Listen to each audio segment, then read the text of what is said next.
So if you made it this far, yes, that's a joke, then perhaps you're wondering what this is all about. I get it.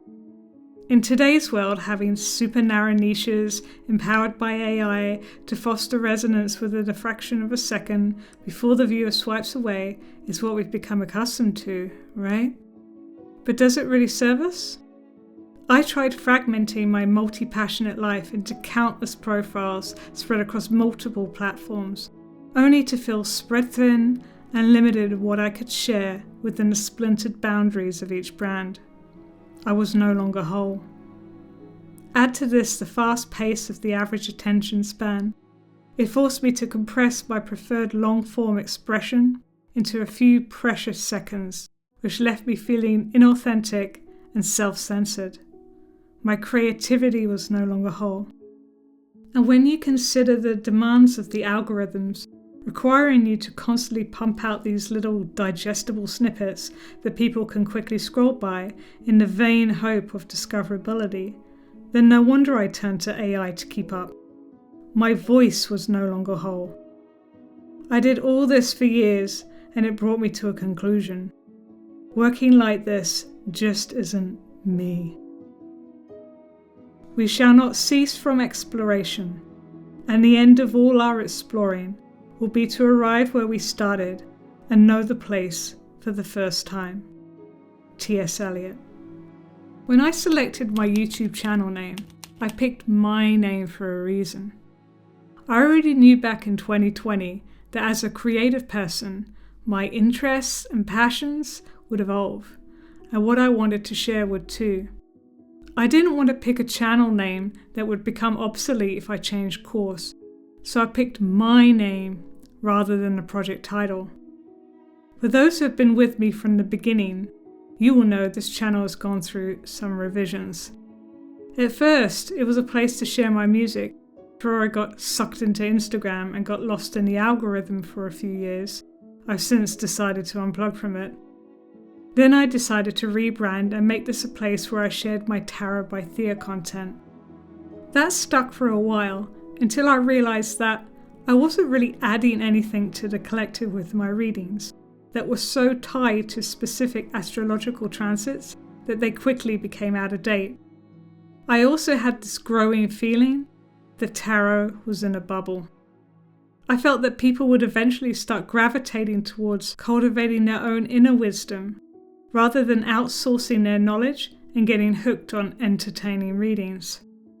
The Tarot by Thea podcast took at least a week out of every month to produce, and I felt like the cost to benefit ratio was off. So I stopped in the summer of 2025, and my tarot channel just languished on the shelf while I turned my attention to my new music channel on YouTube. Then, a one-word download changed my life. Embodiment. In February 2026, I was on the verge of launching a music community when I received a one-word download while in the bar. Embodiment. At first I planned to incorporate it into my music community, since the idea behind it was to help keep people who felt overwhelmed by music technology accountable. I felt nervous system regulation would work there. I got excited. But then a week later a question came to me that was to be the death knell of my community. What if you just did embodiment? This led me to drop my community like a hot potato, as I had to admit to myself I didn't actually want to do it. Long story, tell you later. Instead I went down an embodiment rabbit hole, where I am now in the process of getting certified as a somatic coach. I also attended a 10-day initiation online, through which I won a scholarship to a 10-week somatic retreat starting at the end of April. This path was not just aligned, it was opening for me. The interweaving. When I realized embodiment was something I wanted to pour myself into, I got sucked into the habit of setting up new channels and profiles for the new brand I was creating. But during the 10-day initiation, I could see that even embodiment wasn't big enough to showcase everything I had to offer. I still had the same problem. Then my good friend Nina Sophia reminded me why she had a named brand for her new website.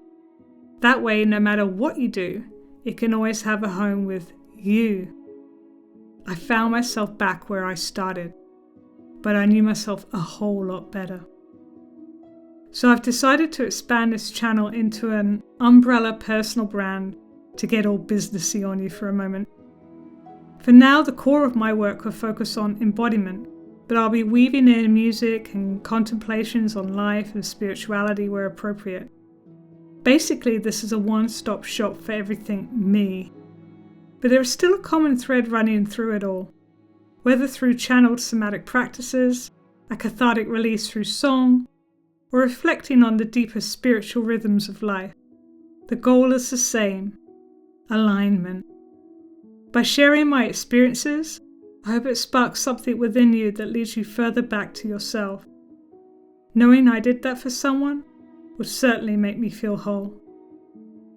Subscribe to get notified of new videos, free embodiment events, and YouTube premieres.